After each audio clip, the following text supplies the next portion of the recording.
एकादशाधिकशततमः सर्गः। रामायण काव्य का उपसंहार, इसकी महिमा।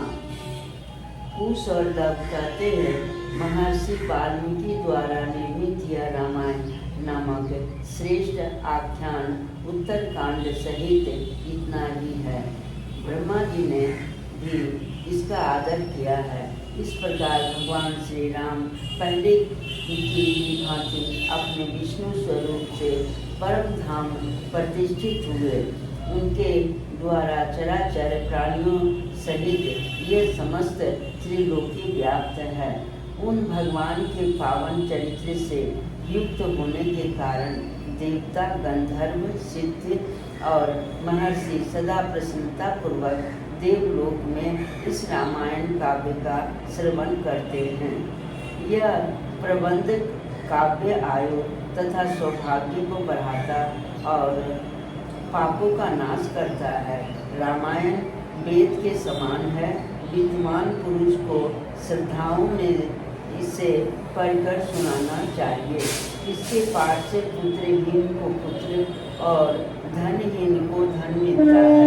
जो प्रतिदिन इसके श्लोक के एक चरण का भी पाठ करता है, वह सब पापों से छुटकारा पा जाता है। जो मनुष्य प्रतिदिन पाप करता है, वह भी यदि इसके एक श्लोक का भी नित्य पाठ करे तो वह सारी पाप राशि से मुक्त हो जाता है। इसकी कथा सुनाने वाले वाचक को वस्त्र, गौ और सुवर्ण की दक्षिणा देनी चाहिए। वाचक के संतुष्ट होने पर सभी देवता संतुष्ट हो जाते हैं। यह रामायण नामक प्रबंध काव्य आयु की वृद्धि करने वाला है। जो मनुष्य प्रतिदिन इसका पाठ करता है, उसे इस लोक में पुत्र पौत्र को प्राप्ति होती है और मृत्यु के पश्चात परलोक में भी उसका बड़ा सम्मान होता है। जो प्रतिदिन एकाग्रचित हो, प्रातः काल, मध्याह्न, अपराह्न अथवा सायंकाल में रामायण का पाठ करता है, उसे कभी कोई दुख नहीं होता है।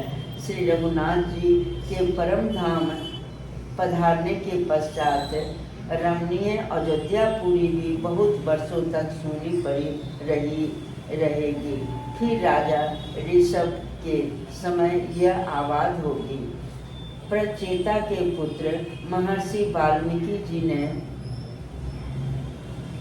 अश्वमेध यज्ञ की समाप्ति के बाद की कथा एवं उत्तरकांड सहित रामायण नामक इस ऐतिहासिक काव्य का निर्माण किया है। वर्मा जी ने भी इसका अनुमोदन किया था। इस काव्य के एक सर्ग का श्रवण करने मात्र से ही मनुष्य 1000 अश्वमेध और 10,000 वाजपेयी यज्ञों का फल पा लेता है। जिसने इस लोक में रामायण की कथा सुन ली